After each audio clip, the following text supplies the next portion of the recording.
पहला सवाल, अगर मेरे पास 6 टॉफी हैं, हाँ मैंने 2 इसको दे दी, हाँ 3 उसको दे दी हाँ। और 1 इसको दे दी, तो मेरे पास कितनी बची? तेरे पास तो एक भी नहीं बची। ऐसा नहीं है, फिर कैसा है? मैंने 2 टॉफी पैंट में छुपा रखी थी पॉकेट में, मैंने बताया नहीं। अबे साले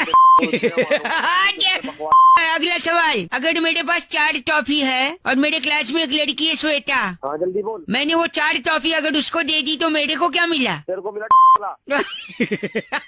नहीं सच्ची बताइए, क्या मिला? तेरे को नहीं मिलेगा ना कुछ भी। कुछ नहीं, क्यों? मुझे तो गर्लफ्रेंड मिलेगी। बात तेरी ए, अगला सवाल पूछ रहा हूँ, 80 और 90 कितने होते हैं? 170 होते हैं। बोल। नहीं, 170 नहीं, गलत जवाब, 100 होते हैं। 100 कैसे होते हैं? अकड़ बकड़ बम्बे बो, 80 90 फूटे 100 तो 170 कैसे?